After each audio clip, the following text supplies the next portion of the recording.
because I don't want to give anybody the sloppy version of Amilya. I want to give my highest and best self, because it's going to repeat, right? Whatever experience you have of me will repeat. So when you start to realize it's not my impact I'm having on you, my impact on you affects your team. Right. It affects your clients. Right. It affects your business. It affects the area. I have a huge impact. Welcome to the I Own It podcast with Ben Reinberg. We're live from the Ben Reinberg's I Own It studios today in Laguna Beach, California. And we just keep rolling out incredible, talented women every single week. And today's guest is no exception. Amilya Antonetti, thank you so much for joining us today. What a pleasure to have you in California. Yeah, it's great. It's so cool. It's so cool. So I was hoping we could start talking about one of your books, which I recently got a copy of, is Designing Genius, which was published late last year. And I have two questions I wrote down I wanted to ask you. Why is it that so many people have the wrong ideas of how to lead their best life? Well, most people are conditioned to think it's outside, right? We look towards, I'm going to get a degree. I'm going to go get a job. Everything is outward focused. Even some people, hope that somebody's going to come and save them, right? I'm going to meet the man of the dreams or woman of my dreams. It's outside of self. And success has been proven time and time again. It doesn't matter at what level of success, it's an inward journey.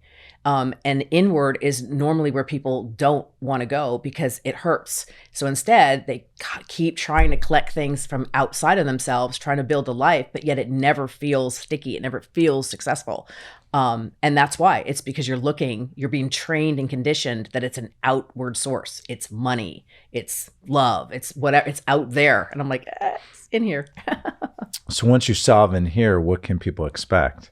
So what it does from a behavior standpoint is it creates the 100% and 100%. So there's this crazy myth, right? That, it's 50-50, right? I'm 50%, you're 50%, together we make a whole. And I was like, that is the framework of dysfunction, right? It's 100%, right? You can't share in something that you don't have, right? So it's about being 100% responsible for your own happiness, for your own fulfillment, for your own purpose, for all of your, financial stability is all your 100% responsibility. And then you can share that, but you can't share something that you don't have the capacity for. So if you have, self-love, right, from 0 to 5, if you can self-love at a 2, that means I can only love you to a 2. Right? It's building the capacity within that enriches your ability with others, because we have a need to belong, right? We have this need, but we keep thinking it's outward, right? That if you have more capacity, then somehow I'm going to get it. And that's not how love works. That's not how conditioning, that's not any of that works. It works from an inside journey. And that's what makes it so difficult.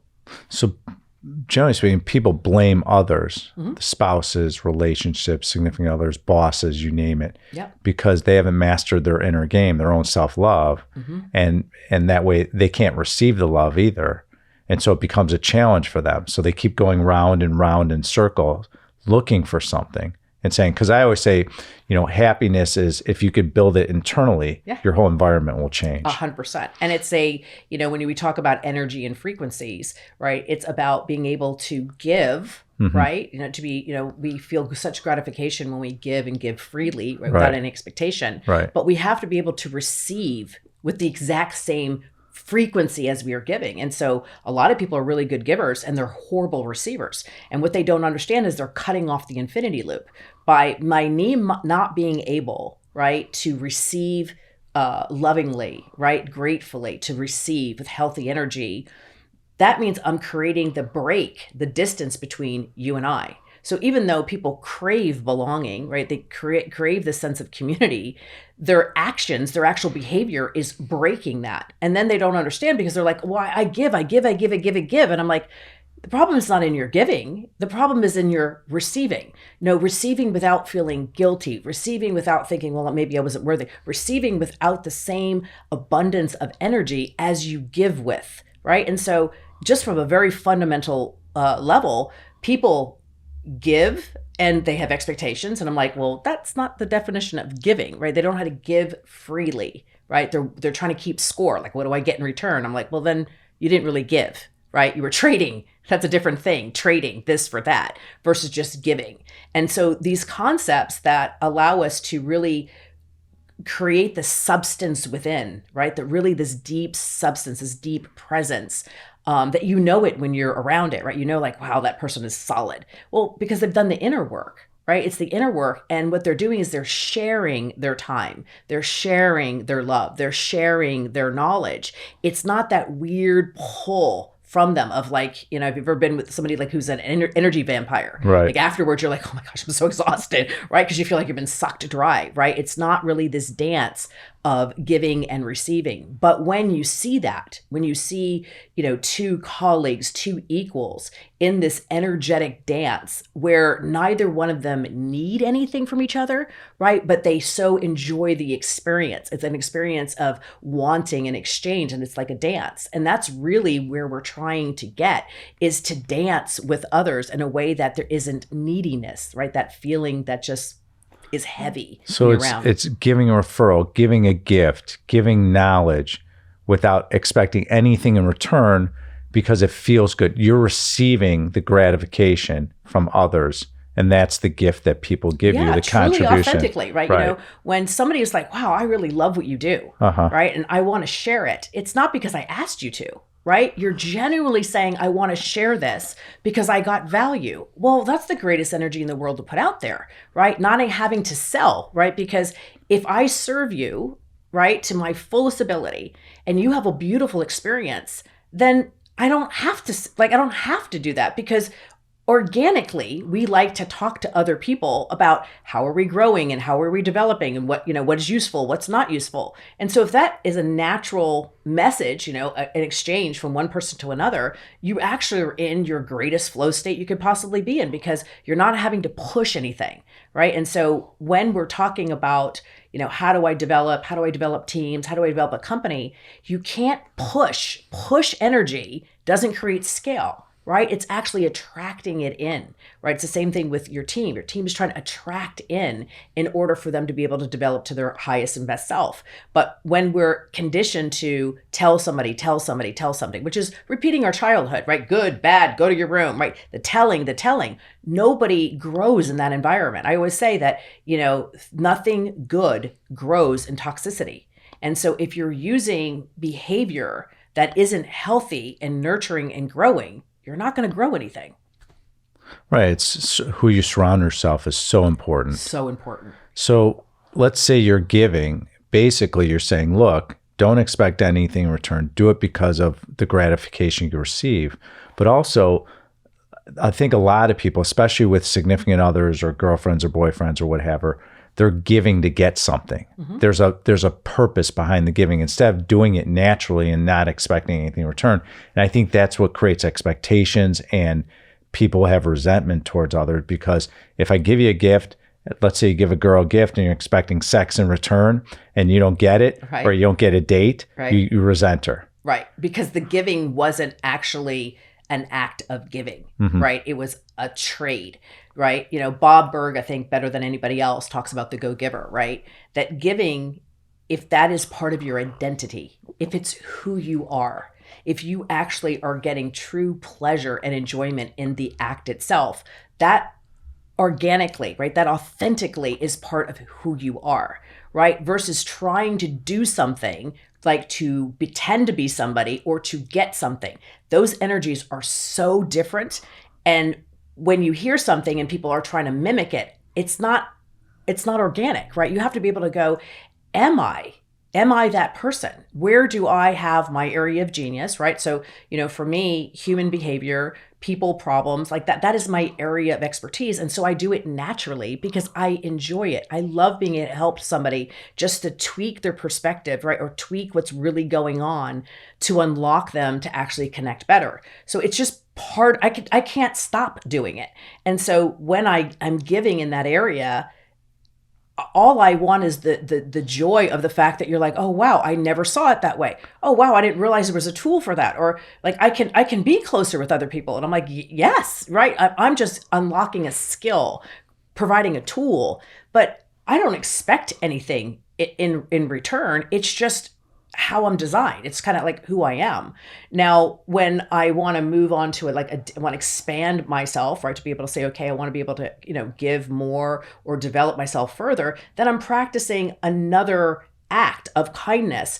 But it has to be rooted in, well, why am I doing this? Like, what is the purpose of me being kind? And so, I go, oh, well, the reason why I'm trying to do kindness is there's such negativity in the world, right? I'm trying to counterbalance how life feels for so many people. So when I'm in a situation, I was at Starbucks, and I went to pull into a slot, and a guy lost his mind. He was like, "That's mine." I'm like, "No, I didn't see you. No worries. I'm happy," right? To be able to take a situation and just diffuse it, because we live in such chaos energy that we're hurting, our brothers and our sisters. And so as I expand from like, this is my area of genius, then the next thing I'd like to do is I would like to develop my kindness. And I'm like, okay, how do I first be kind to myself? So I can recognize it. How do I be kind to me? And then I go, oh, now that I know that, how do I be kind to you? And then how do I be kind to the next person? And then how do I be kind in a situation that doesn't seem like it deserves kindness, right?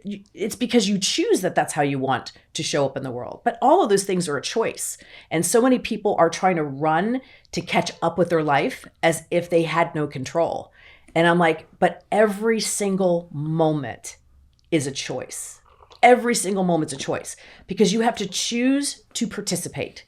So if somebody is arguing, you're choosing to engage in the argument, because if you choose not to argue, there's no argument, right? If you choose not to be part of somebody's chaos, then you're not part of the chaos. If you don't take the call, right, you're not part of it. And so we have to pull back control to be so much more intentional of what is part of our journey and what are you saying doesn't work for me. No. Well, isn't that always a challenge? Like, do you encourage people to slow down? Yes. Slow things down. Awareness. Because awareness. And let's talk about awareness, because I've learned it in spades the last handful of years, how important it is. Mm-hmm. Explain to our audience, everyone, awareness and what it really means, and how do you become more aware? I think what happens is life is moving so fast. We're making decisions. We're on our phones. We're on technology. We're traveling. We're doing this. I want to grow financially, this and this.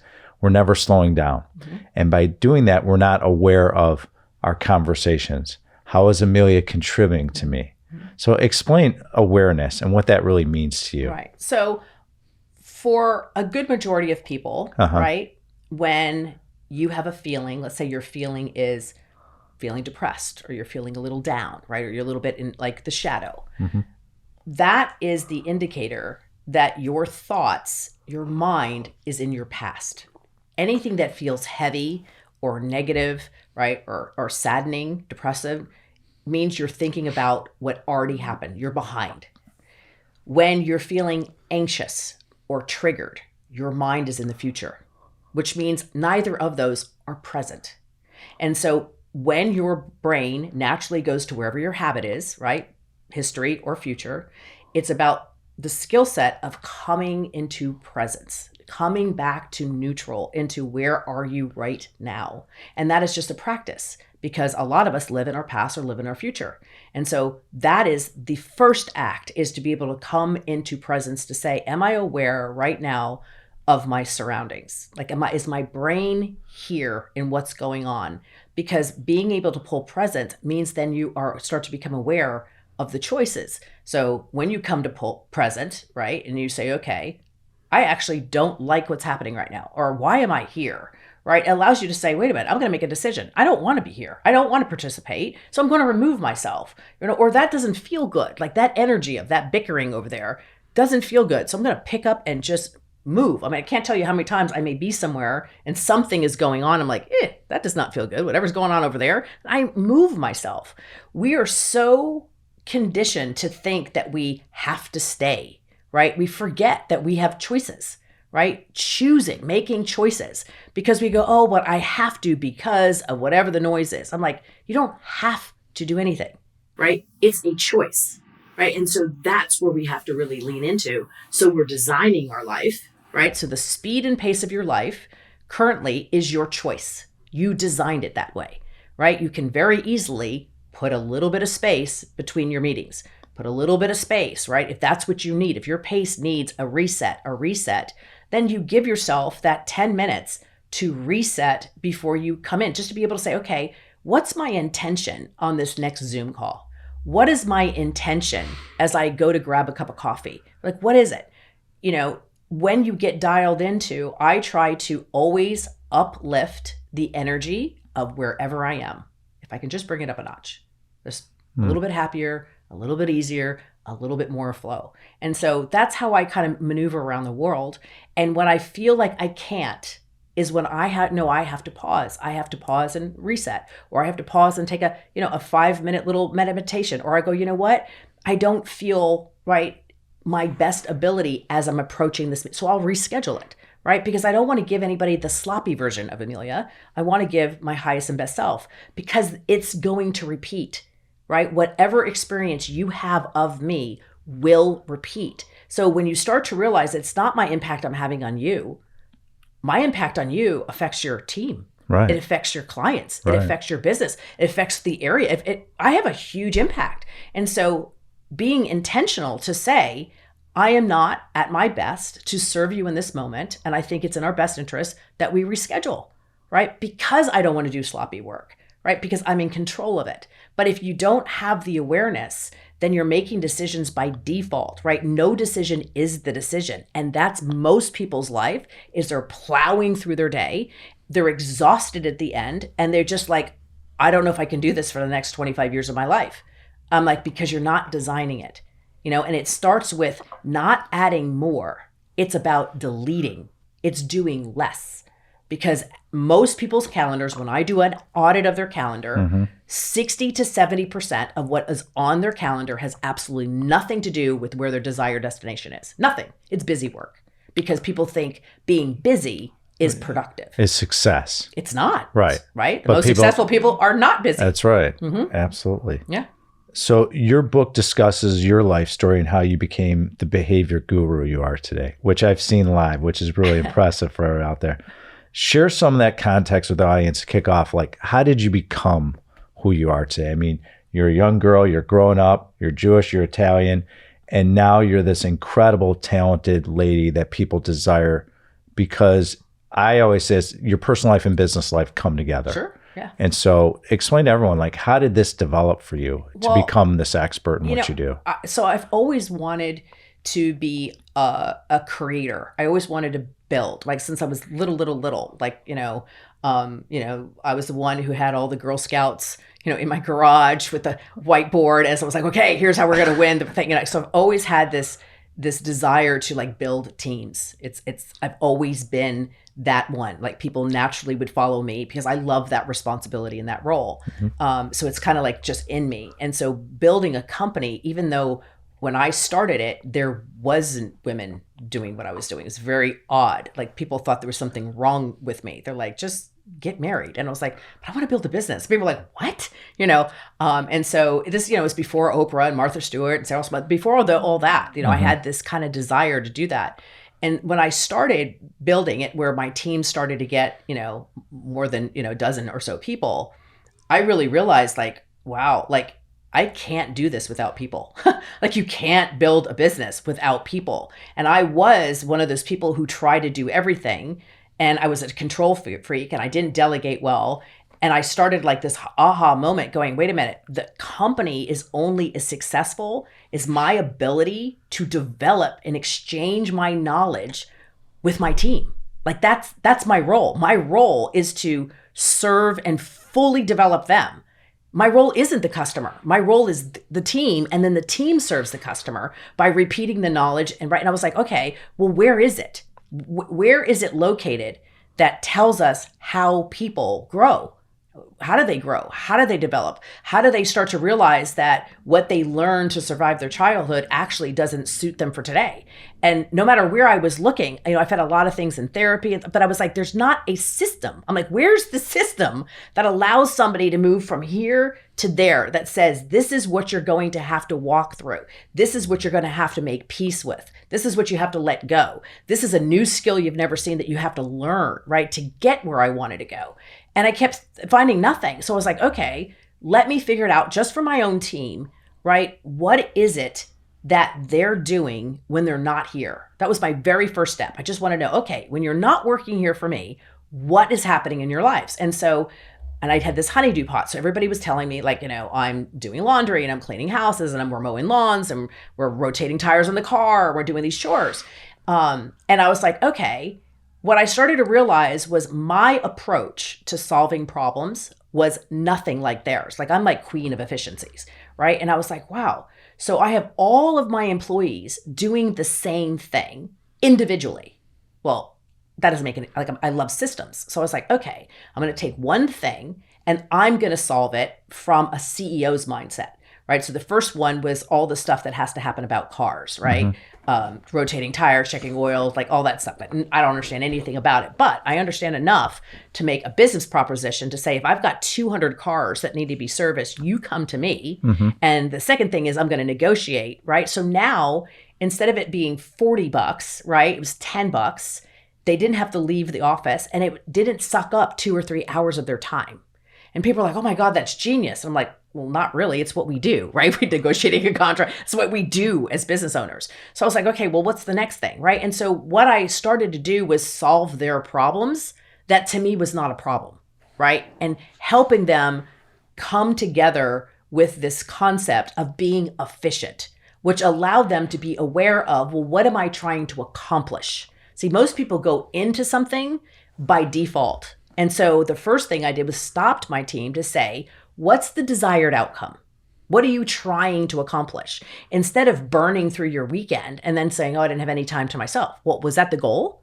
Was the goal to replenish yourself? Because if the goal was to replenish yourself, none of those activities aligned with it. And so I started teaching these concepts about human behavior, about how to get what it is that you desire, right? And by moving things around and calendar management and all that type of stuff. And so that's what started to unfold. And so I created basically at 53,000 employees, right? I've created a system that all of the problems that pop up inside of a business to solve the problem behaviorally with a tool. And then what I started to realize was the same problems that I was teaching and developing inside the organization, that behavior also shows up in your personal life, right? The way you do one thing is the way you do everything. People, it wasn't a lack that they didn't want more out of life. Like everybody I've ever met wants more out of life. The problem is you're like, okay, define more. What does more look like? Right? They, well, I want to be successful. Well, what does that mean? Right? We speak in such general terms that we're not very specific. And so by creating the playbook, somebody starts to realize that when they create what is a perfect day, moment by moment, right? Step by step. What do you see when you wake up? What do you hear? Are you listening to the ocean? Is there somebody there? Is there a dog? Is there not a dog? Is there a significant other? Is there coffee? There's no coffee. What is the room? What's the color of the room? Like all of these details, walking somebody through the exercise so they actually paint what really matters to them if this was the last day on earth. And what people come to the immediate aha is that they are living some percentage of that perfect day. It's never zero. It's 10% or 15% or 20%. So I'm like, okay, let's move the needle. Let's just do, right, 1% better every day. Let's do one thing that's going to move closer to more of a perfect day. And people start to get inside the experience and go, wait a minute, I have control. I'm like, yes, you don't have to live by default. You can control how life feels and how life grows by understanding where you are to where you want to go and which one of these behaviors need to move in that direction and which one you have to say, I am so glad I learned this behavior. It got me to today, but this current behavior will not get me to where I want to go, which means, well, what do I do with it, right? Most people don't go through the process of understanding what happens when you have to release a behavior, right? To look at your own reflection and go, this way that I respond is not creating the relationships of where I want to go. And so, especially people who are overly anxious, right? They don't realize that their anxious energy creates distance in relationships because it's exhausting. It doesn't feel exhausting to you because that's your norm, right? But it's exhausting when you throw it over on somebody else's side. Right. So we walk them through on how to quiet that noise of what isn't theirs anymore, to actually serve it back to the original owner. And most of us are walking around with energy and thoughts and beliefs that are not ours. And we haven't been given the tool to rightly serve that back to who it belongs to. It's not yours. Do you feel that money and society and social media paints this picture where people aren't living their perfect day because they're chasing money? Okay, so they're giving up, they're sacrificing their perfect life, their playbook, so to speak. Do you find that that's a common root element of it's money, it's the pressure of society, it's competing with the Joneses? All these things are these outside forces that constantly circling us that impact decisions we make in our behavior. Yeah. So I love collectors. That's what we call them, right? Okay. People who collect stuff. Right. And so it's like a big hungry monster. Like, I'm not. Planes, trains, automobiles, women. They collect all this stuff and they're like, why am I still hungry? Right? Because the more they collect, the more dissatisfied they am. So it's actually an addict's addiction, right? We all have a way that we self-medicate, right? Some people self-medicate by collecting. Some people self-medicate by shopping. Some people self-medicate by sex, drugs, alcohol, working. Somehow you quiet your pain and you self-medicate. And whatever the vice is, it doesn't matter about the vice. It's the behavior. That's the behavior of self-medicating is what is so dangerous because you try to mask it and you try to mask it and you try to mask it. But what happens is the loneliness, the pain, that draw that pulls down on you, right, gets so heavy where you're like, I can't get out of, I cannot do one more day. Right. I can't do one more day because the pain is growing, right? It doesn't go away. Right? There's a process about how to be able to understand what your pain is, witness your pain, which is what most people want. Most people want to just a witness that the pain is real, right? Not to solve it. People don't want you to jump over there and give you advice. They want you to be a witness. I am in pain. To be able to say, yes, you are an enormous amount of pain. What do you need from me right now? Right? I'm not going anywhere. What do you need from me now, right now? And most people don't know what they need. They just sit in pain and it just grows. And so these are where the behavior becomes so important because instead of us helping people relieve that pain and heal that pain, we teach them to mask it, right? We teach our children, stay busy, do another sport, do good in school, stay busy, not to lean into it and say, okay, wait a minute. There's something here, right? Because that's the awareness that allows us to go into self-healing and self-soothing that isn't toxic. And so we have to be able to find a healthier tool, right? Because we're still going to self-medicate. That's just an instinct to say, okay, what I'm going to do instead of collecting a car or a woman or whatever, I am going to meditate. I'm going to give myself a sense of peace. And that peace happens to be getting quiet, filling my mind, taking care of my body, but whatever your practices are, is your form of self-medication that you start choosing healthy. But it has to start becoming a ritual and a routine because you're not trying to heal from one day of pain.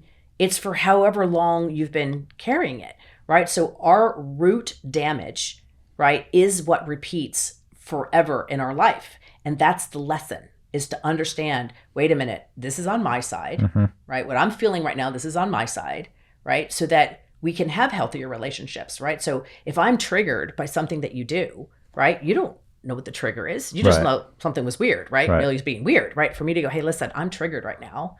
I'm triggered because of my abandonment issues. And so just give me a second for me to center because I don't want you to have to take it. It's not your responsibility, right? Or for me to be able to lean in and say, listen, what I really need from you right now is I need to know that, you're going to go to wherever you're going and that you're coming back. Right? I just need that reassurance that you're coming back. Now to you may go, well, that seems weird. Why do you need that? It doesn't matter why I need it because we have a relationship. You honor the ask, right? To say, oh yeah, just I'll let you know that I'm coming back, right?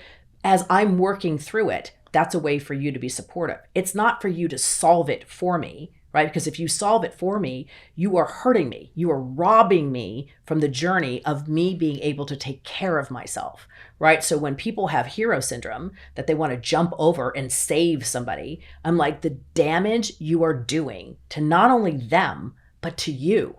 Because the cycle, when you try to rescue, is always going to end with bitter, angry, and resentful, right? I'm going to resent that you try to rescue me, because how dare you? It implies I can't take care of myself. So it's only a matter of time before that happens. But when we get into relationships dysfunctionally from the beginning, by thinking I'm going to get something for you that's going to fix over here, we're fucked, right? We have to be able to go, wait a minute, how are you coming into this? And being honest with the work that you're doing so I can be supportive. Right? I want to be able to support your journey, and you have to understand the work that I'm doing so that you can be supportive, that we don't unintentionally trigger each other. But if you do trigger each other, what is the plan?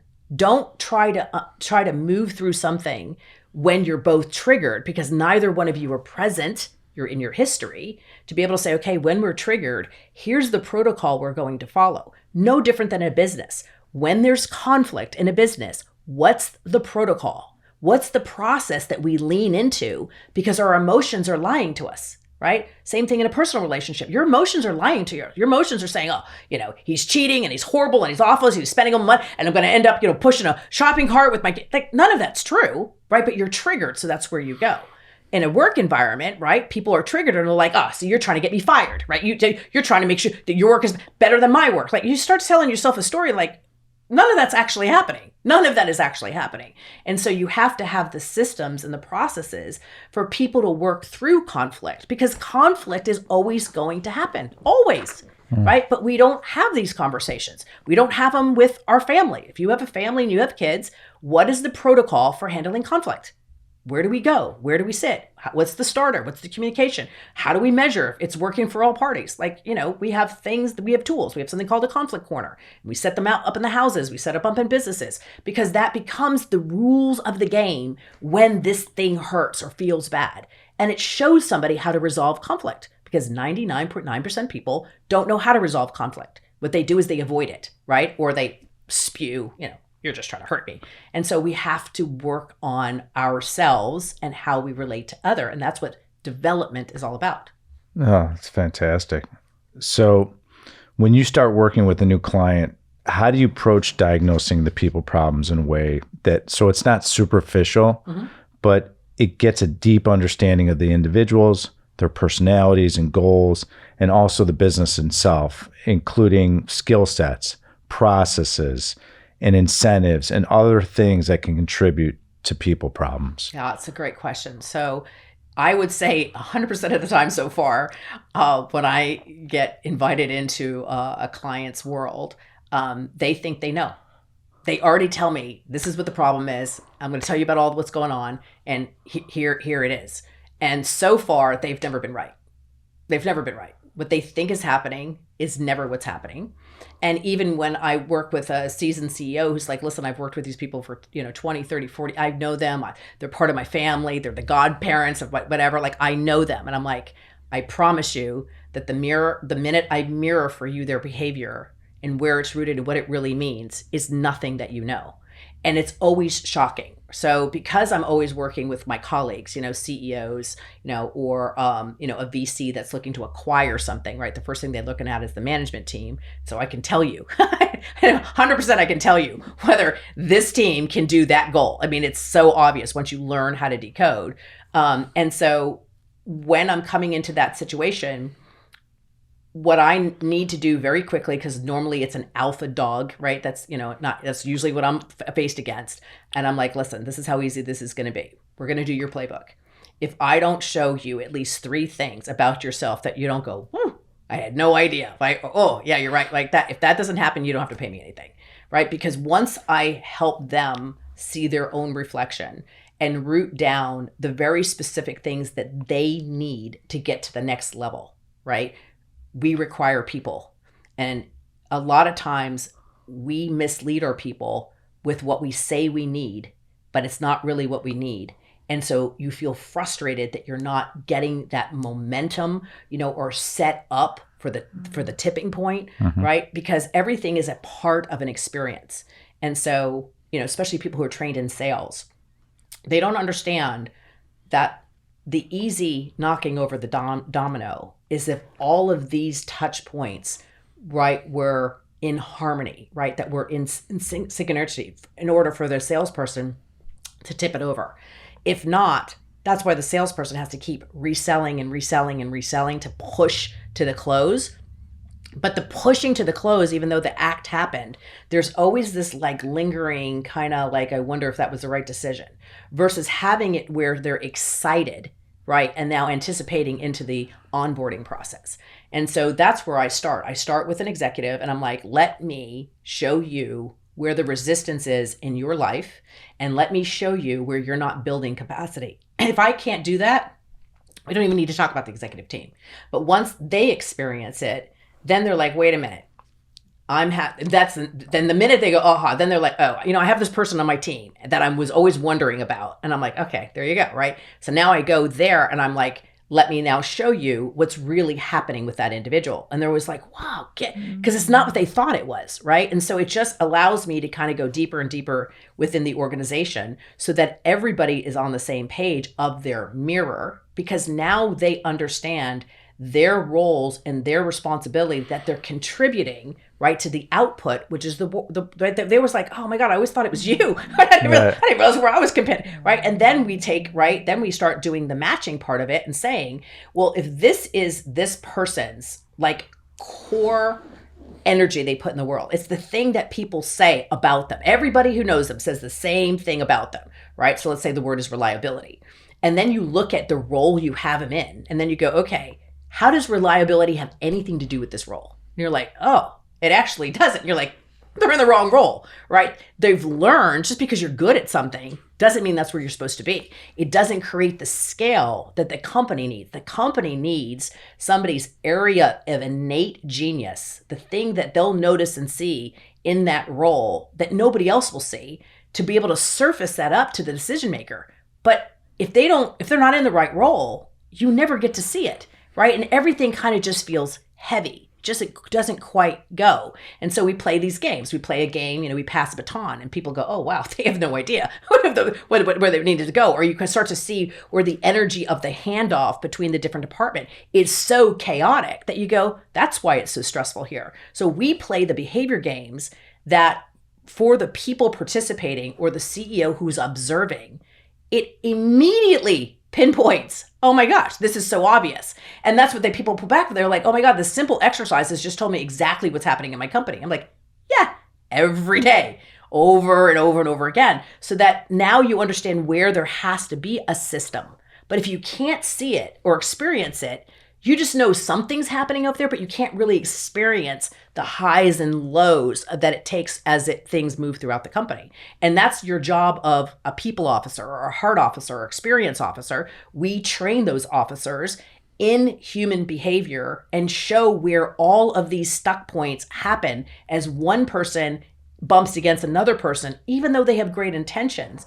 The handoff is not really what's happening. Right? It doesn't really identify the individual needs, like what you need versus what I need. And that's why the outcomes are nowhere near what we predicted, right? But as a business owner, right, there's two things that are massively important. The more capacity the business has, right, the stronger your internal margin is, the more ability you have to scale. Without capacity, you ain't going anywhere. And without understanding how does every individual on your team build capacity. It's not the same for everybody. And then what happens when I put certain people together that creates that unbelievable, right, push of capacity. Because that's really what you're doing, strain and recovery all day long. And so the behavioral tools is what gives all those measurements so that you can properly figure out what the resources are in order for you to hit the next goal. Does this team have the capacity to hit that goal? So I imagine some of the people problems stem from bad leadership or management. What kind of leadership issues what kind of issues do you see most often with leadership, and how do you approach communicating your perspective, giving leadership is also the person paying you? Yeah. Well, I think that number one thing that, I think leaders generally have good intentions, right? I think that part of the reason why we become business owners and entrepreneurs and we become leaders is we generally want to make the world a better place for our people. That's a genuine thing. That's part of all of us. But where things go a little nuts is that there's this thing, I'm trying to hire myself, right? I'm looking for somebody like me. And I'm like, okay, You're already off to the wrong start, right? Because you actually don't want somebody like you, right? So if you and I have the same talent and the same thought and the same view of the world, one of us is not necessary, right? Just not necessary. And so that's problem number one. And problem number two is, if I am you, I'm never going to work for you. I'm going to be doing it myself. So what you're really looking for is you're looking for a list of skills that amplify your skills, right? Or fill in a hole where you just have absolutely no skill set, no interest, no whatever. And understand that that person is going to be 70% of what you're looking for. And then the last mile is the processes and the procedures. So you're actually hiring B students that the system and the environment you put them in makes them look like an A+, right? You're never looking for the 10. So people look for that 10 higher. No, look for a 7, and the process makes them a 10. And that allows them to not only flourish within the organization, it also ensures that they can't be a 10 anywhere without you. Oh, that's so well said. So I'm curious, what is the profile of your favorite type of clients, and what kind of situations bring you the most personal satisfaction in what you do? Yeah, I mean, there's something for me that is really just so satisfying when I meet somebody and they're like, listen, my life is good, it's successful, right? They start saying, I have all the things, but you can feel that it's something's missing. Like you could just like the boxes are all checked, but there's something missing, and it creates kind of a sense of loneliness. And through our work, to see that person blossom, right? To see all of a sudden connections being different, right? The aspects of business is different. Their relationships with their team is different. Their relationships in their personal lives are different. To see the substance and the depth build, there's something that changes in their face, their eyes, how they walk about, like everything about it, right? Because they usually come to me sad. They come to me saying, wow, I'm such a good person. I do all these things in the world. Why do I feel like everybody's living and I'm not? Like, what's wrong with this picture, right? And so just being able to lighten, right, the individuals and help them really see how easy the scale is, right? To get from here to there is much easier than you realize if you allow me to mirror, right? Because then there's a choice. Because I'm mirroring, here is what is needed to get there. So either change the there, or you have to change this. It's the crossroads is so easy. And for most business people, because they're very analytical, right? That's what they're looking for. They're looking for the clarity to go, I need to do this to get that, or change that to stay here. Yeah, either way. And so I love my work. I love my work. Especially since the resistance is so high when they meet me. They're like, nothing you're going to tell me. I'm like, oh, I'll tell you all the way down to your P&L without even looking at it, where the bleeding is in the company. How long does it usually take to change a company or a leader? It really depends on the leader themselves, right? So some people say they are a people first initiative, but it's a marketing tag. It's not actually them really believing that the people are the difference between this level and that level. But if the leader is like, listen, I know I need people to do this, right? And I know that I can't just turn through them, right? I know that it's going to require me to develop them, right? So if I get that guy who says, I know something has to happen in the people world, we're already 50% of the way there. Then it's just the consistency, right? So most CEOs already have a relationship with consistency, right? Discipline. But their people don't. Right. So when I walk through an organization, right, I help a leader look to say, here's the clues of people who have no discipline in their life. Right. So how are we going to be disciplined by putting in the systems and the tools if not everybody is disciplined? So that's why we bring down the theme of the month. The theme of the month is to get them to what you already have in your life. Because if you're disciplined and I'm not, I've already created resistance, because you're like, I need you to do this, this, and this. And I'm like, well, sometimes I will, right? And so it's being able to understand by looking at somebody, they're already telling you their relationship with discipline, consistency, ritual, right? They're telling you who they are. So if they're struggling and you're asking that of them, what is the chances you're going to get it? Zero, right? So those are the things that I'm trying to work within the company. So everybody builds the relationship, right, with these things: time, energy, focus, right, freedom, all these things. Because the way you do one thing is the way you do everything. But I have to start with the fact that they don't have a relationship with it at all. And so everybody gets on the same page, right? And so that becomes the consistency that we're building based on the theme of the month. We're actually called behavior stacking, right? One good behavior on top of another behavior while removing the behaviors, right, that no longer serve the company.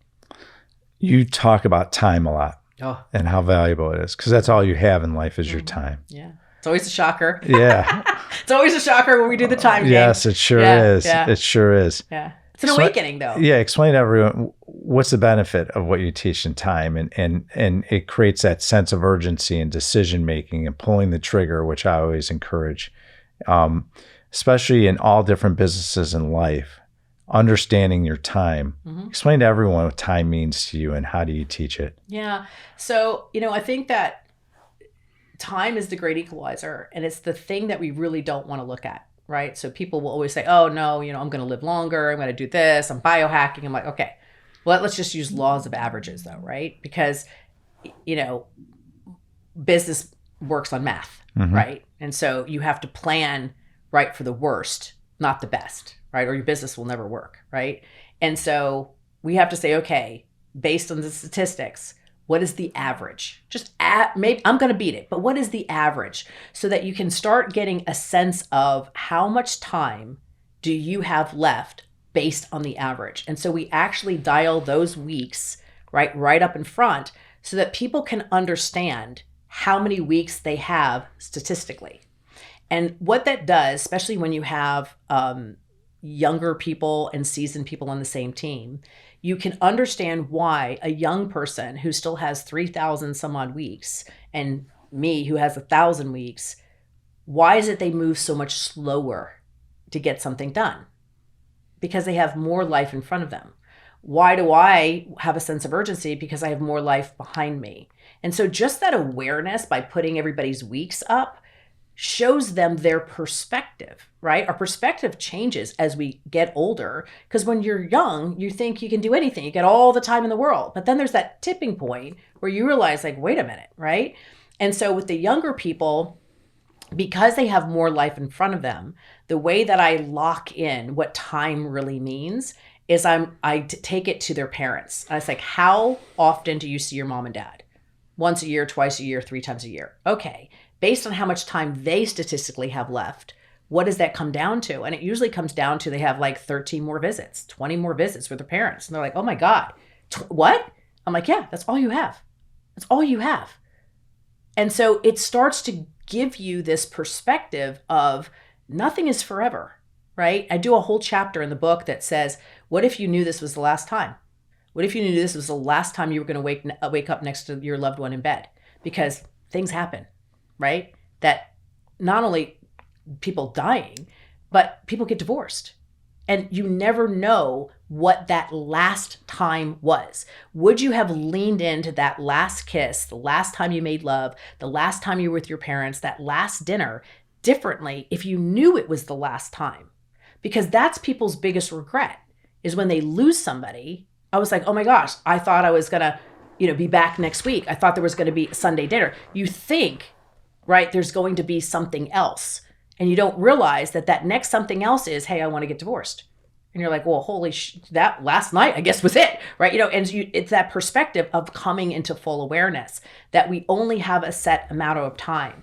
And so when people have monstrous goals, I always say, is that monstrous goal in relationship to how much time you have left, how you want to spend that time? Because if your goal is to be a multi-billionaire, and you have whatever it is, X amount of weeks left, is 90% of your time, energy, and effort going to go at that goal, which means you're going to trade life experiences to go for that goal? If it is, no problem. We can build that plan. But if the life experiences are those things that are in your heart's desires, of saying, I always wanted to, walk the streets of Italy with, have this memory. Then you have to realize that, okay, for all of these things that are important to you, then this number has to come down because you have to trade right back and forth. And this is what allows somebody to get a very accurate playbook of what do you really want to do with your 1,000 weeks, really, truly. And then we back that up so that starting from today, every one of those, we call them areas of focus, are poured into every single day. And if you pour in every day to the thing that truly has meaning to you, then it always grows. You always hit those numbers, right? So that's what we do. We do our areas of focus first. What's left over, we then go for like another goal or no whatever. But we start changing our relationship with time. And when you change your relationship with time, it automatically changes your relationship with money. Wow. It was a mouthful. Yeah, that was incredible. I got to digest that for a second. So your website mentions encouraging the creation of a new C-suite position, the chief behavior officer, which you touched on. Yep. I think it's necessary. Elaborate on more of how you envision that role would do in a company. And how many companies are you aware of having one? Is this something common? Is it growing? Yeah, it's definitely growing. It's definitely growing. What kind of companies do you believe should have a full-time chief behavioral officer? So, and I'm going to generalize, right? Generally speaking, a CEO of an organization, right, that's doing multiple millions of dollars, right, or hundreds of millions, right, that there's a tier where it kind of that tipping point. That CEO has usually been very well trained in the tactical side of life, right? Structure, processes, procedures, negotiations, contracts, a lot the tactical side. And a plan of tactics can only be implemented if you understand what the people plan is that the tactics have to integrate through. And so the ideal role for a people officer is to work by the side of the C-suite so that when there is an initiative, the people officer would say, this is the tools, the methodology that people are going to need to understand what that outcome is and how they will resonate with it. Because not everybody in the organization is going to process the initiative the same way. And so if we're going to get to the place where we're saying, listen, people have to be part of the success plan, then you just don't need a tactical plan. You need a people plan as well, which means as skilled as you are on the tactics of life, I have to be skilled on the people side of it so that together we can do a better projection of what will and will not happen. What's realistic, what's not realistic. It's just like when we do mergers and acquisitions, right? I was like, okay, that looks great on paper. However, looking at these two teams that you're trying to bring together, here's where you're going to have the resistance, right? It's not going to take 12 weeks to do it, right? This is and here's the aftermath of bringing these people together. And so the people officer is to deepen and strengthen the decision-making, but also timelines and budgets and the community, right? What people call culture, right? The community of what you're building, because the more your community doesn't have capacity, the more you are not going to hit your goal. You have to learn how to navigate people through strain and recovery in order to sustain as a business. So the people officer role, we've learned more and more, is more important because we changed HR, right? HR used to be about people 100 years ago, and HR now is just anti-lawsuit. That's what they're doing. That's where we're got in those positions now. Right. It's not about development of people. But when we looked at the Harvard Review and the Gallup poll, all the reports that came out the end of last year, the number one reason why people were quitting or going into becoming entrepreneurs was because they felt that they were not valued and not developed into something that was meaningful. Right? So that was the number one thing. No meaningful work, no future development, there's nothing, I don't see myself here. And so if I don't see myself working at your company and you can't talk to me about what would it look like if I spent a year here, 3 years, 5 years, 20 years, if I'm going to give and share my unique ability with you, what does it look like for me? And that's all those things are the role of the people officers. And what we're committed to is creating the tools and the systems so that people officers and HR can actually excel in the development of people, because your CEO doesn't have time to do that. If I have the CEO developing people, then who is setting the strategy and doing all that, right? The CEO needs to stay in his lane. And so this role is to amplify everything from the marketing to the sale, all of it, because people are part of every aspect of your business. So who's the best candidate to fill this role for companies? Because I'm sure that's a question people are asking. So is it the top HR person? Is it a marketing person? Who is that person that you can resonate with, say, you are perfect to walk in this role and to be trained to develop into that role? So there's two aspects I think that is necessary in an ideal people role. One is the skills to understand what is the roles and responsibility of every C-suite position. I think this is where HR has gone wrong before, is because they really don't have experience in that role of what it looks like to be a CMO, a CIO, a CTO. Like, what are those roles and what are the things that are within the role that can cause, right, the setback? Right? What do the budgets look like? What do the measurables look like? Why is that important to the other aspects of the business? So understanding how the C-suite, right, contributes to the overarching goal of the company and understanding those measurables are really important for anybody in the people business, right? I understand every one of those roles and those metrics. At the same time, I understand how people come to the thoughts and conclusions that they do and where they get in their own way of getting to where they want to go. I understand how people create the resistance inside of the project or task. And so when I'm looking at what we're trying to do and the needs of the C-suite and how those measurables impact where we're all traveling, then aligning somebody's individual value drivers to align with the business value drivers by developing the skills that they need to close that gap and constantly seeing, hearing, rewarding them in their language for what's on their playbook, what matters to them, because they don't know how to get those things.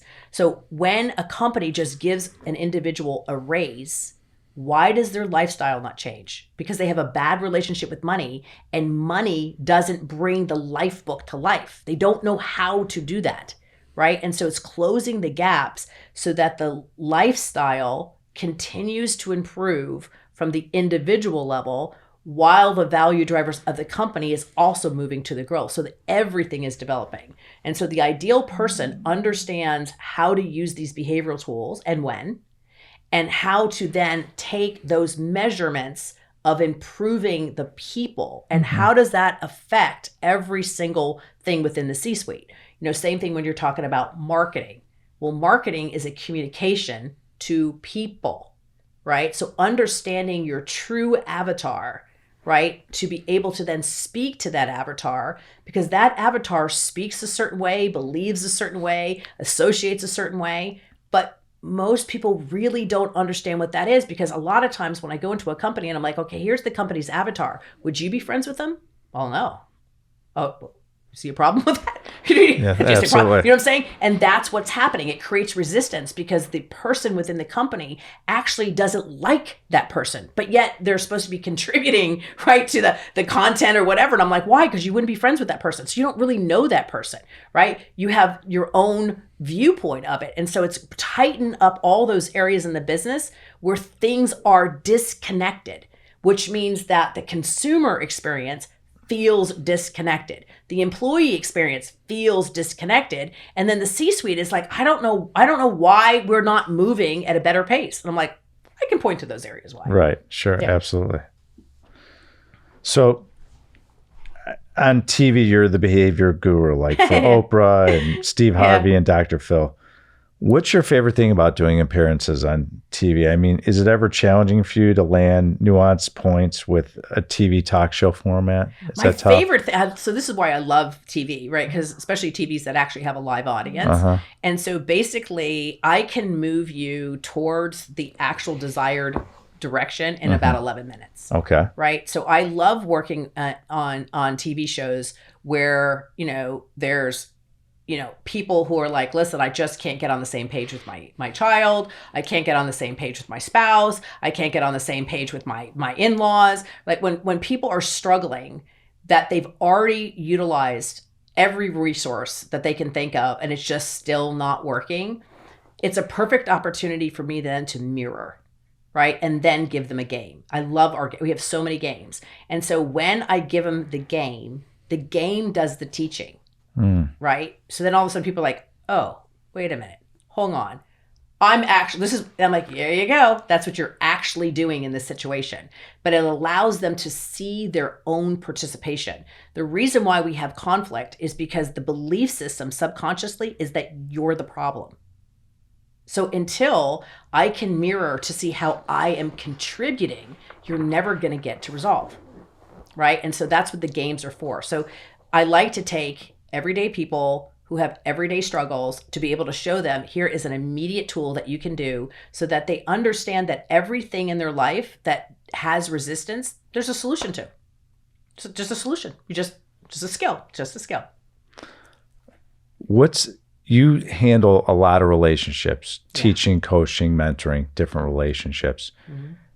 Take a romantic relationship as an example. Yeah. What are the biggest challenges with relationships and romantic relationships that go on in the world that you see from all your experience? The biggest problem that I see in relationships is that they never set the third entity, right? So one partner sees life unfolding one way and the other partner sees the life folding another way. And they never get on the page that says, this is our desired lifestyle. This is what it's going to look like. This is what it's going to feel like. This is what the details, the ingredients in it.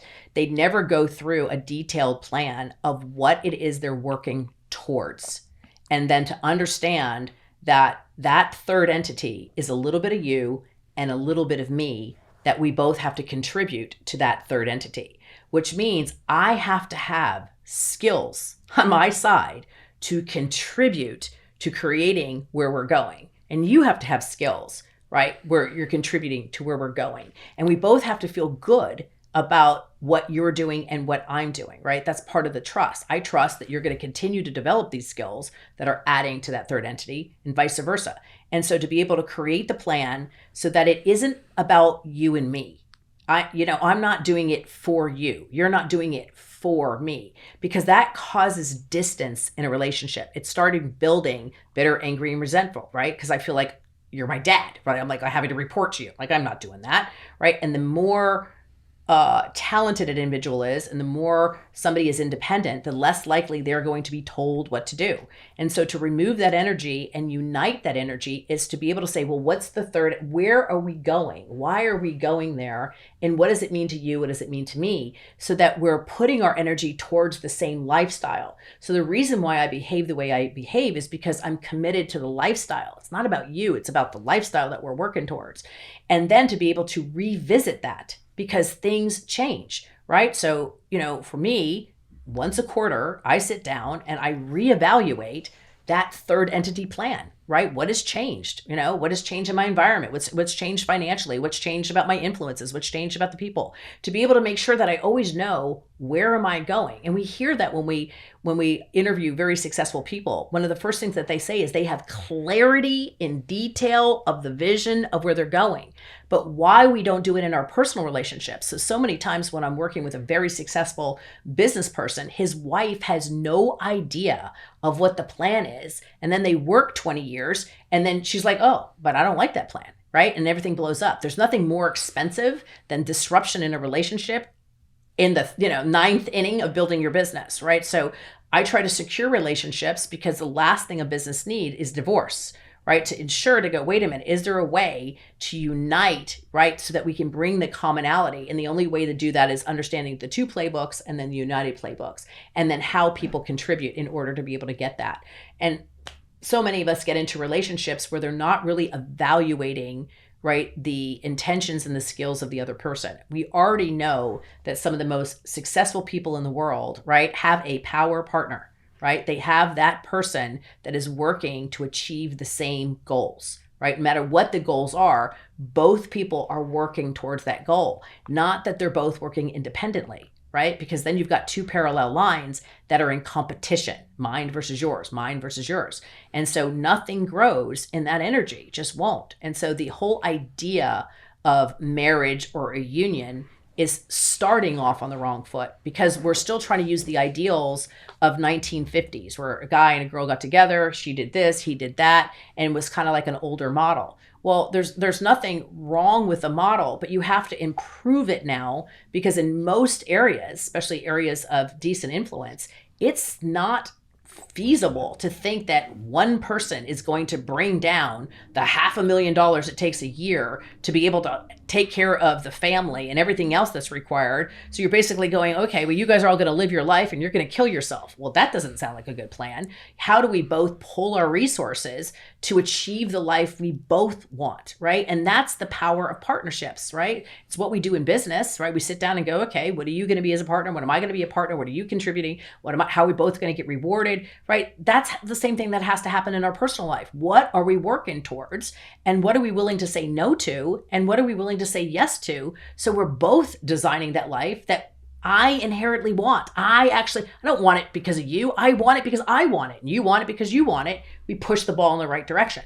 So there's too many relationships that are so lopsided that I kind of go, so how do you think that's going to work? Like long term? Like that's interesting, but how is that going to sustain? How are you bringing that partner into your business meeting, into your networking? We all know how important networking is. Mm-hmm. And we've all been in a networking event where you go, well, that looks odd. I'm like, how's that going to work? Right? Because one of them can't talk. Because the minute they speak, you're like, well, that's a lot of work right there. Right? It has to be a compatibility of unique skill sets that align with designing and getting the same life. And it's what you see every time.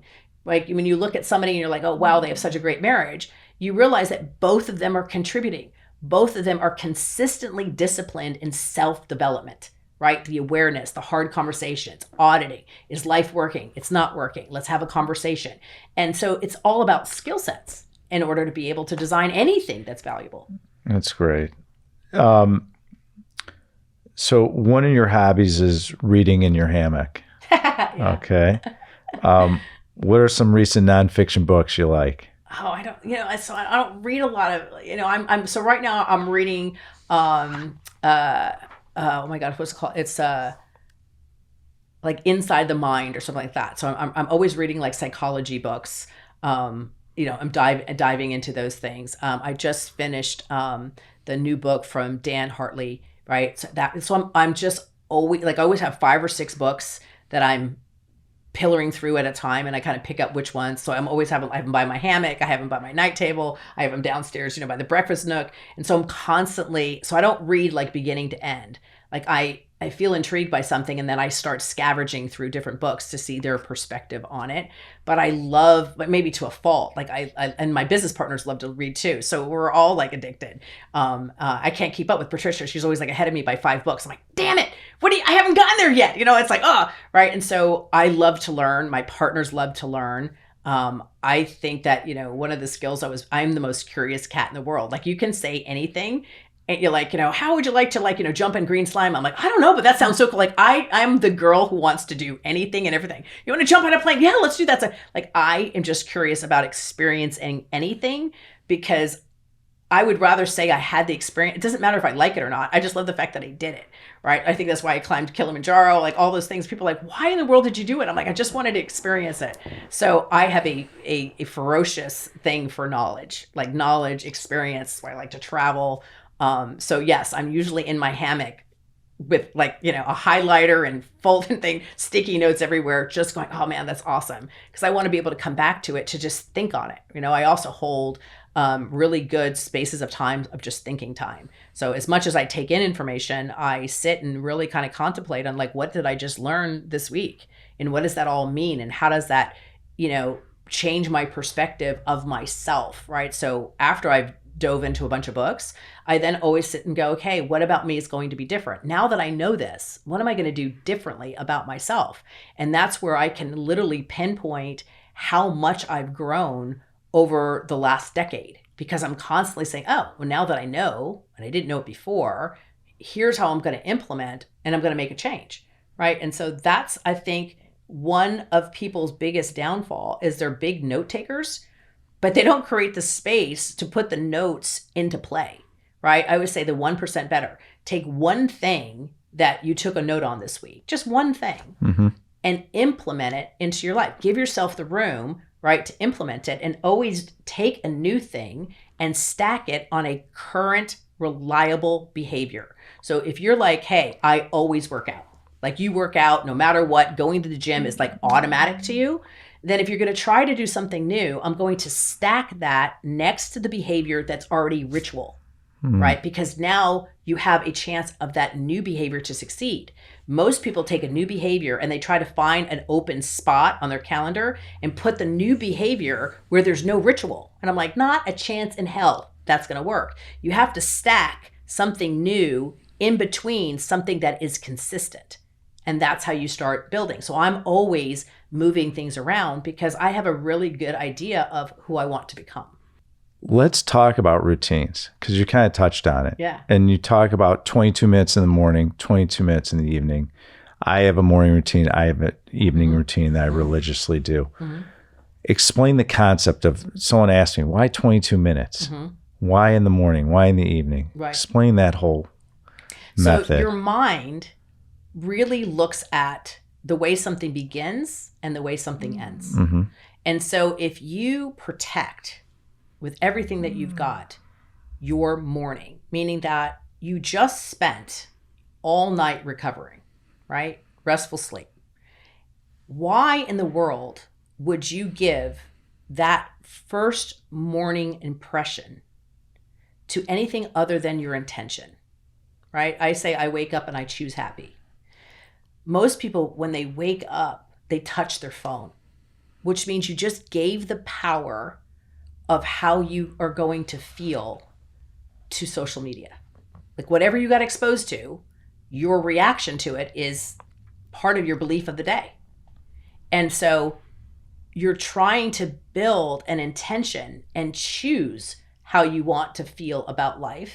And so you've got to allow yourself that first 22 minutes to build your capacity for the day, right? So think about it as being a warrior, right? You would build your capacity to get ready to go out. And so 22 is a master builder number, right? So 11 is about leadership, 22 is about building. Well, your intention in the morning is to build, prepare for your day. And so in that building, you have to mentally prepare, physically prepare, and then spiritually align with what's the intention of today. What does today mean? So that you gather all of your intentions and you accomplish your intentions versus falling into your day by default. Most people fall by default. They touch their phone, they're erratic, there's no plan, there's no consistency, and they're just hoping that life works out. And so the number one thing that I say to people is, please do not touch you're immediately giving away your power. So from the time you wake up to the time you touch phone, if that's 4 minutes, that means you have 4 minutes of capacity for today. How are you going to fight a war with 4 minutes of capacity, right? Instead of building your capacity. So those behaviors to remove that contact from reacting to whatever you see. Same thing when people put on the news in the morning. I'm like, are you kidding me? Like, who wants that energy in the morning, right? It's the worst thing to do, right? Yeah. And so it's intentional. It's intentionally of start bringing in your perfect day. So if your perfect day, if like water inspires you, but you don't live by the water, then in the morning, you want to make sure that automatically, right, water machine turns on so that you hear water. It's starting you to groom to your day. You know, my practice is always gratitude. It's really important for me, right? What you don't value, you lose. You'll lose what you don't value. And so every day I sit and I make a list of things that I am so grateful are in my life, right? That energetically I'm connecting to those things because they're so important. I always set my intention for the day. I know that I need to mentally ground because my day is all about people and crisis and that type of thing. So I have to mentally ground myself to then say, do I choose my day? Am I mentally prepared to choose the day ahead of me? And I'm like, yes, I'm choosing today. And so it's constantly keeping me into building my capacity, but also keeping me in a position of power. Anything that is happening, I chose it. And if it's not working for me, I'm going to choose something different. I'm going to pivot very quickly. And so that alignment in the morning is really what allows you to present yourself as your best self. And the same thing in the evening routine. For me, because I spend so much time in the masculine energy, like most of my clients are men, most of the C-suite are men. I'm in decision making, I'm in problem solving, like I'm a lot in my masculine energy, which I'm very grateful that I have it, but it's a small sliver of who I am. And so my evening is really protected to do the things that amplify my feminine energy, because I need a counterbalance, right? I mean, this is all well and good, but who wants to cuddle with that, right? So Right. I need the counterbalance. So my evening routine really has to be strict, because I do the things that make me feel more like a girl, right? So I have a really goofy part of my personality that's just weird, and so that's where I'm like playing the dog, or I'm dancing around in my living room, and I love to clean and organize. So my kids be like, "What are you doing now?" And I'm like, "I want to pull the furniture out of here and see what it like."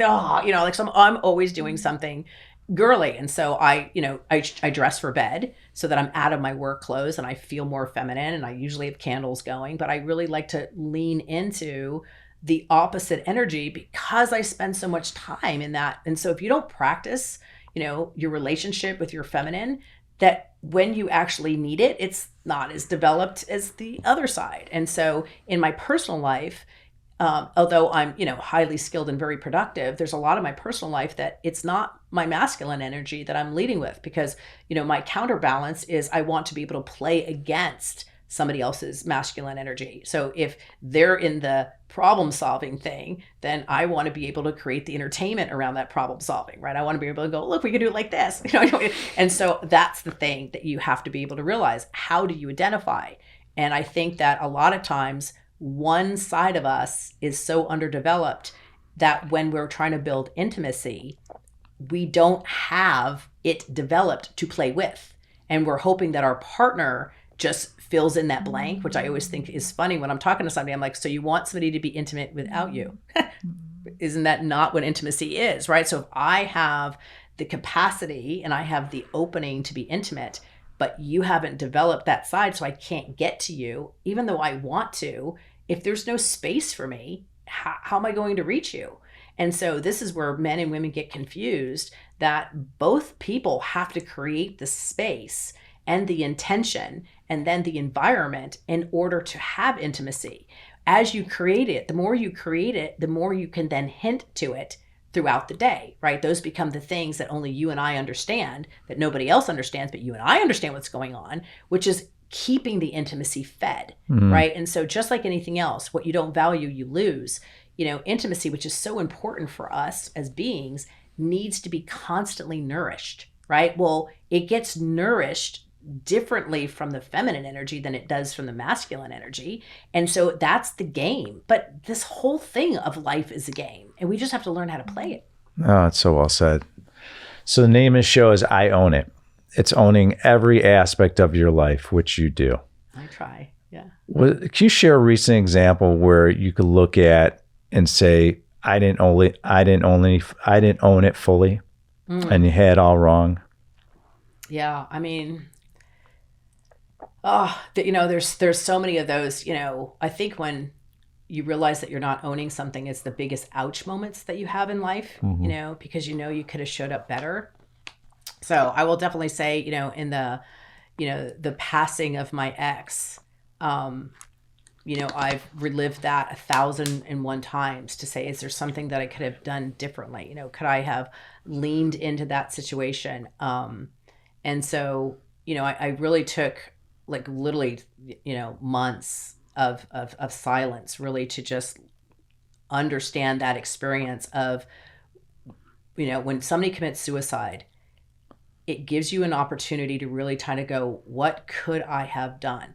Even though I know that's a personal choice, but how did I contribute to the emotions they were feeling in order to go all the way to that decision, right? There's all these interactions that stack up within somebody, right? And so it's like, well, how did I contribute to the stack? So I would definitely say that, I could have owned my side of those experiences way more present. And a lot of times when I know especially I'm a processor at night. I know I could have shown up better, or I instinctually know I disappointed you, or, I decided to cancel, but I know it was really important to you. Those type of things I could have wrapped back and acknowledged, right? Especially being a behaviorist. I could have said, hey, listen, I know you were really excited about yesterday. And I had a need to cancel, but I just want to make sure that I acknowledge how important it was and how much I appreciate you created that space for us, right? There's more that could have been said that went unsaid. And so, since Anthony's passing, I have really been very intentional about how do I communicate and speak the words that I just think to make sure that they're spoken, even if you know them, to give and honor the communication that you actually know. Well, it's the same thing too, like giving the gift that, I was so, you gave me this beautiful gift.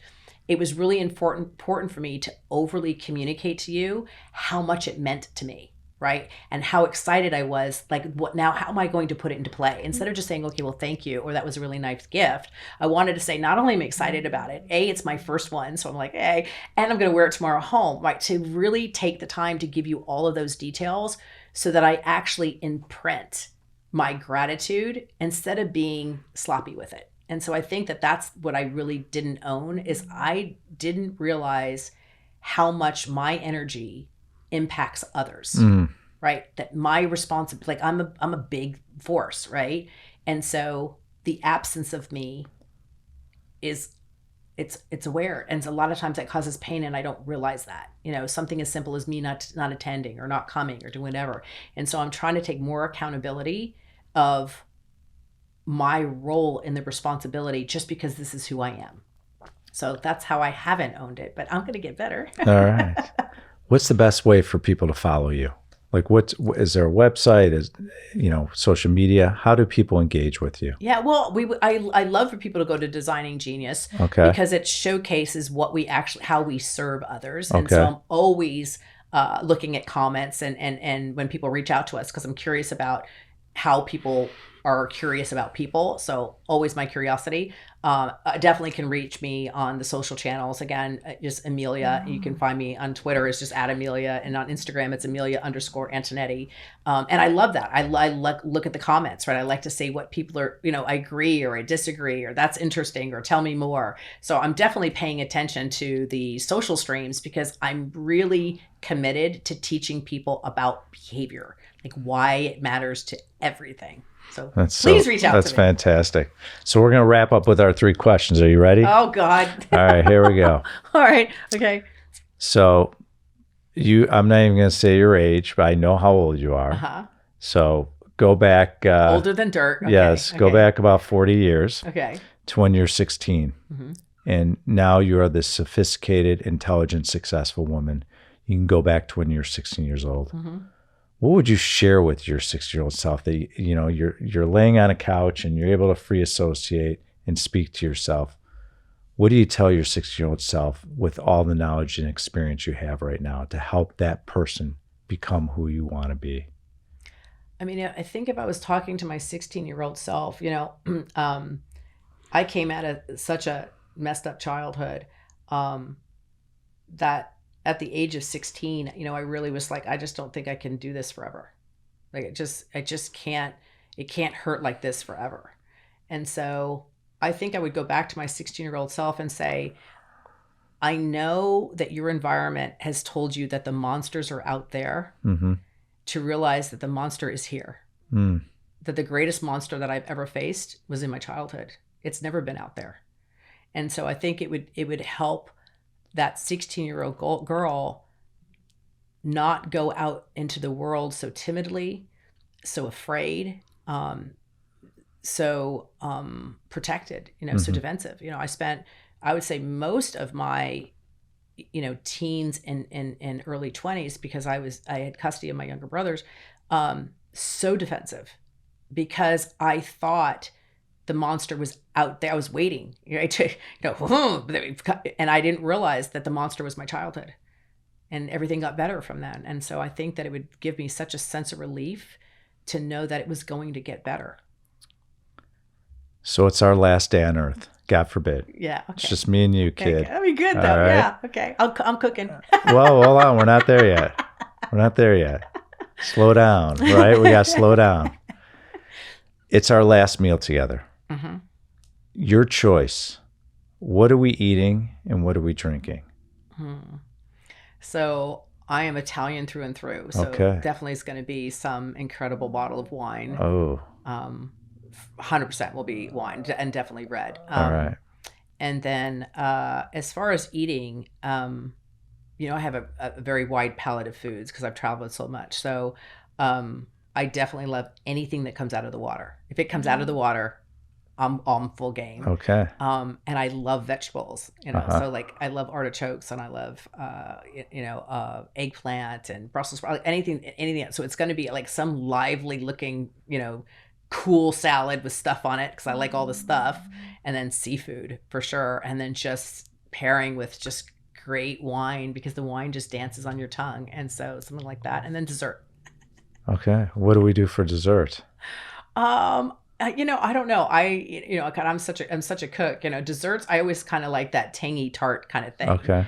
So I'm not really a chocolate girl, but I like sensations. So that's why I love wine. I love how it feels in my mouth and what happens, all the tingly of my body. I love sweet and sour because I love the way it dances. Mm-hmm. I like sweet with salty. So I like the mixing of flavors because again, I'm an overgrown child. Right. So I'm always like, oh my God, taste this. This is so cool. Try with this one, so those type of things. I would definitely create an entire experience of food that is mixed sensations, right? To really kind of experience this with that kind of thing. Yeah, for sure.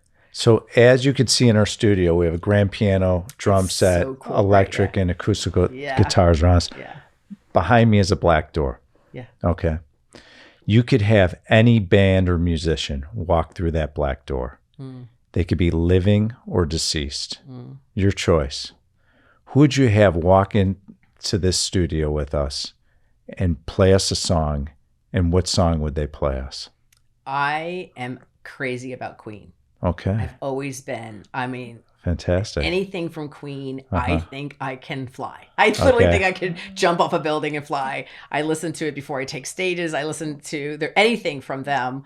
I just think I think I'm superhuman, and so definitely that would hands down. And what song are they playing us? Freddie can play the right? piano. It's incredible. I like anything from Queen, like anything at all.